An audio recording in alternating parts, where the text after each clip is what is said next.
إن الحمد لله أصلي وأسلم على نبينا مصطفى محمد صلى الله عليه وسلم وعلى آله وصحبه أجمعين أما بعد أعوذ بالله من الشيطان الرجيم بسم الله الرحمن الرحيم സൂറ അൻ-നിസാ 70-ാമത്തെ വചനത്തിന്റെ വ്യാഖ്യാനം നോക്കൂ നിങ്ങൾ. മുൻ ആയത്തിൽ അല്ലാഹു സുബ്ഹാനഹു വ തആല അവന്റെ അപാരമായ അനുഗ്രഹം ലഭിച്ച 4 കൂട്ടരെ കുറിച്ച് വിശദീകരിച്ചു.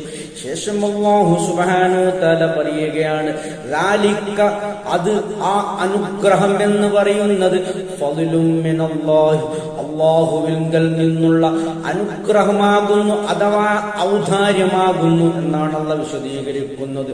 അല്ലാഹുവിന്റെ അപാരമായ ഔദാര്യമാകുന്നു അവർക്ക് ലഭിച്ചത്. അതുപോലത്തത് മുഅ്മിനീങ്ങളെ, വിശ്വാസികളെ, നിങ്ങൾക്കും ലഭിക്കാനുള്ള പരിശ്രമങ്ങൾ നിങ്ങൾ നടത്തണമെന്നാണ് ഈ പറഞ്ഞതിന്റെ ആകത്തുക. അതിനുശേഷം അല്ലാഹു പറയുകയാണ്, വഖഫാ ബില്ലാഹി അല്ലാഹു മതിയായവനാകുന്നു, അലീമൻ അറിയുന്നവനായി. നോക്കൂ നിങ്ങൾ, എല്ലാം അറിയുന്നവനാണ് അല്ലാഹു സുബ്ഹാനഹു വ തആല. എല്ലാ മനുഷ്യരെ കുറിച്ചും കൃത്യമായി അല്ലാഹുവിനറിയാം.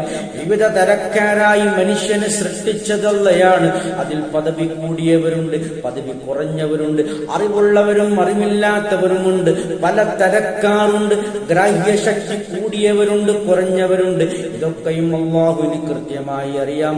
അതാണ് അല്ലാഹു സുബ്ഹാനഹു വ തആല വിശദീകരണമായി പറയുന്നത്, വഖഫാ ബില്ലാഹി അലീമ.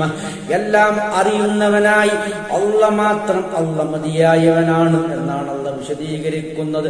സൂറ ഫാത്തിഹയിൽ കൃത്യമായി അല്ലാഹു സുബ്ഹാനഹു വ തആല ഇതിലേക്കുള്ള സൂചന നൽകുന്നുണ്ട്. എന്താണ് അവിടെ പറയുന്നത്?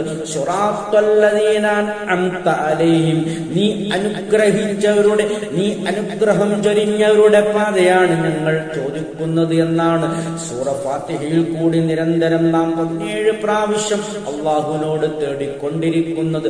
ആ അള്ളാഹുവിന്റെ അനുഗ്രഹം സിദ്ധിച്ചവരെ കുറിച്ചാണ് ഇവിടെ അള്ളാഹ് പറയുന്നത്. മിനൻ നബിയ്യീന വസ്സുദ്ദീഖീന വശുഹദാഇ വസ്സാലിഹീൻ. അത്തരം അള്ളാഹുവിന്റെ അനുഗ്രഹം ലഭിച്ചവർ, ദാലിക ഫദ്ലും മിനല്ലാഹ്, അത് അള്ളാഹുവിങ്കൽ നിന്നുള്ള അപാരമായ അനുഗ്രഹമാകുന്നു, അല്ലെങ്കിൽ ഔദാര്യമാകുന്നു എന്നാണ് ഈ ആയത്തിൽ അല്ലാഹ് വിശദീകരിക്കുന്നത്. അത്തരം ആ ഭാഗ്യവാന്മാരുടെ കൂട്ടത്തിൽ നമ്മെ പെടുത്തുമാറാകട്ടെ. അൽഹംദുലില്ലാഹി റബ്ബിൽ ആലമീൻ.